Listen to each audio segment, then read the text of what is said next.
Bienvenido una vez más a esta serie de reflexiones sobre la historia y sobre diferentes temas particulares de la historia. En en los últimos encuentros hemos estado reflexionando sobre el trabajo y la seguridad social y desembocamos en el término bienestar. Decíamos la vez pasada que más que intentar o proponer una definición universal de bienestar, que es una palabra grande, amplia, y corre uno el riesgo de quedarse corto con el entendimiento que tienen otras personas de bienestar, entonces planteé la necesidad de fragmentarla en componentes, en elementos, para que al, de una manera intencional cada uno de nosotros pueda trabajar en cada elemento, es decir, si uno trabaja intencionalmente sobre cada uno de estos elementos que vamos a ver sobre el bienestar, aumenta la probabilidad de sentir bienestar con mayor frecuencia, bien sea a la semana, bien sea al mes, bien sea durante el año, durante toda la vida. Quiero hacer un paréntesis eh, sobre una palabra que mencioné en la pasada intervención. Creo que dije asequible y asequible. Ambas existen, pero con una diferencia. Asequible es algo que se puede conseguir, y creo que a eso me refería, asequible con S. Y la otra es accesible, que se refiere a algo que es de fácil comprensión. Luego, entonces, aun cuando son muy parecidas las dos palabras, a la que me refería era asequible, es decir, que se puede conseguir. Cierro el paréntesis con referencia a esta palabra. La vez pasada dediqué la reflexión al primer componente de bienestar. No quiere decir que sea el más importante, simplemente es por el que empezamos.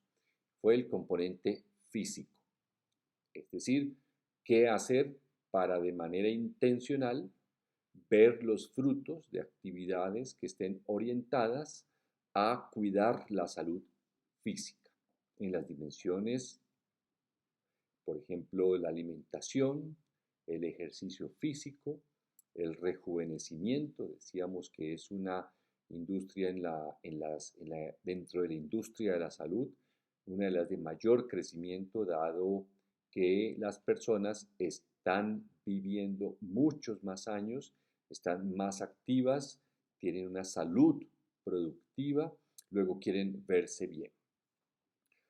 Hoy vamos a continuar entonces reflexionando sobre qué es bienestar desde este punto de vista de los elementos que la integran. El siguiente componente o elemento es el financiero. Fíjense usted que toda la vida estamos relacionados con el dinero. No hay un instante de nuestra vida en la que no haya una actividad que implique directa o indirectamente el elemento dinero. Eh, Sin embargo, por, por prejuicios pedagógicos muy atados a los pensamiento religioso, que fue el que dominó la educación occidental eh, y ha dominado desde hace 2000 años. Posiblemente esto esté cambiando, pero recuerde usted que en la mayoría de los colegios, la mayoría de las escuelas estaban dirigidas por sacerdotes quienes hacían un gran trabajo educando. Prácticamente creo que ellos eran los únicos educadores, así como eran los principales administradores de los primeros hospitales por sus votos, por su misión cristiana. Entonces, al ser sacerdotes, los primeros administradores y directores de las escuelas, por lo tanto los que diseñaban e incluían el contenido, diseñaban el contenido de las asignaturas, pues el dinero no está dentro de la asignatura, puesto que tiene una dificultad moral para ser incluido entre la educación. Yo estoy seguro que si hubo y debió haber seguramente algún sacerdote que quiso incluir la asignatura o las enseñanzas sobre la relación con el dinero, pienso incluso que algunos padres de familia protestaron. Hay una ambivalencia, se ignora intencionalmente el tema del dinero con los jóvenes, pensando en que ya llegará el momento de aprenderlo. No estoy de acuerdo con eso. Primero porque, como digo, toda la vida nos relacionamos con el dinero, y segundo porque el dinero es neutro. El dinero es un elemento fundamental en la vida de las personas. Estamos relacionados de una manera directa, por ejemplo, cuando estudiamos, nuestros padres trabajan para pagar los colegios o las universidades. Cuando trabajamos, está atado de una manera íntima el dinero al trabajo, más allá de que sea suficiente o no.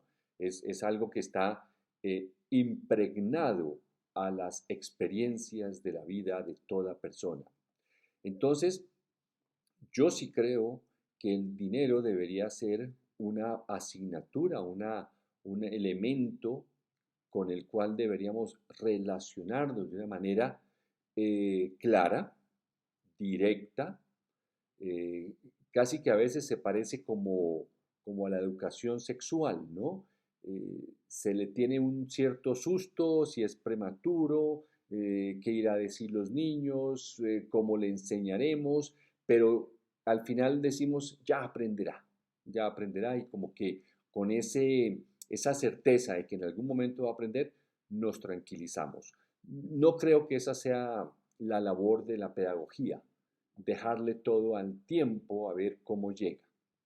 Pienso que la pedagogía tiene que tener una intencionalidad de temas tan concretos como este del dinero.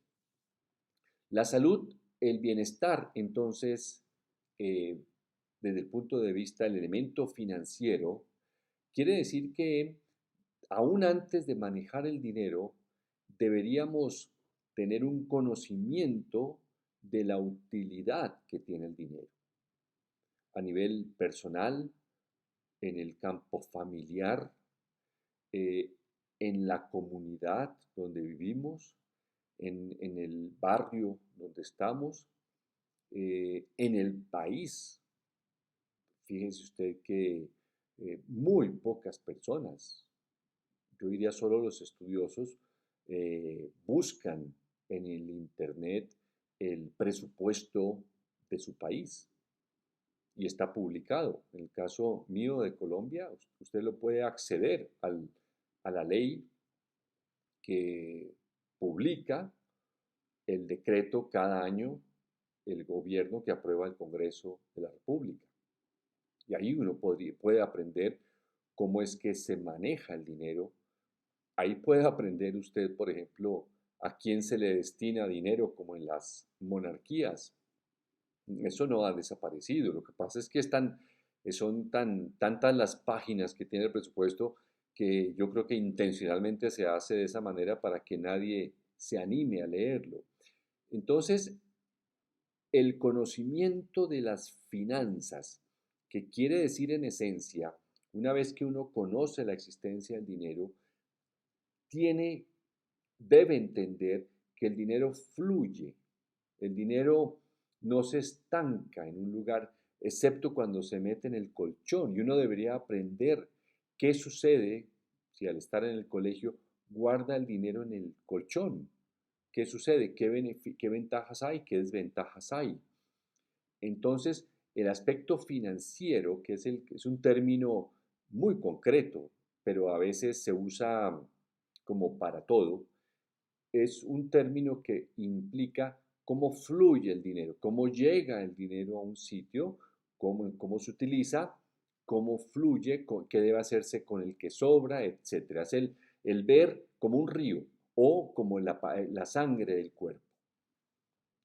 Eh, la salud financiera ya cuando estamos trabajando implica, por ejemplo, y aquí nos conectamos con el tema que hemos analizado de las pensiones, cómo la inversión de la pirámide poblacional pone en riesgo la sostenibilidad de los sistemas pensionales tal como fueron concebidos.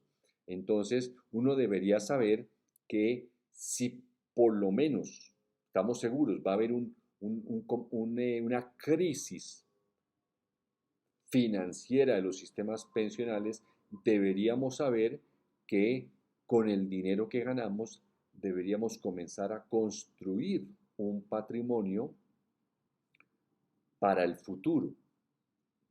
Construir un patrimonio no significa volverse tacaño en la vida, simplemente es saber que desde el primer sueldo, desde el primer ingreso o desde el primer contrato que uno tenga, hay que ahorrar una parte, eh, muy pronto comenzar a invertirla, luego implica conocer los diferentes caminos, los diferentes rumbos, los diferentes objetivos, los diferentes sectores de una economía en donde yo puedo poner mis ahorros para que crezcan. Si ya me gané un dinero con tanto esfuerzo, trabajando, pues lo más justo es que aquello que no gaste no se congele su valor, porque de todas maneras, como usted lo sabe, la inflación afecta el dinero que yo guardo, por ejemplo, debajo del colchón. Pero supongamos que no hubiera inflación. Lo justo es que si yo trabajé, no me gasté todo el dinero porque tengo la disciplina de ahorrar pensando en el futuro, y recordemos que es un futuro para los jóvenes bastante largo, cercano a los 100 años de edad con salud productiva.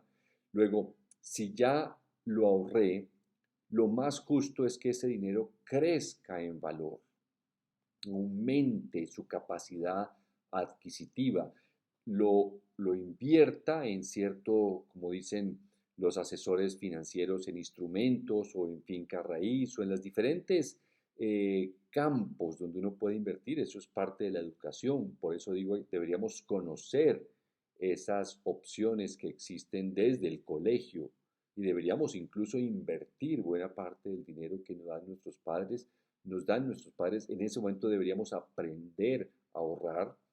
Entonces, digo, ese dinero vale la pena que crezca y pensando en el futuro.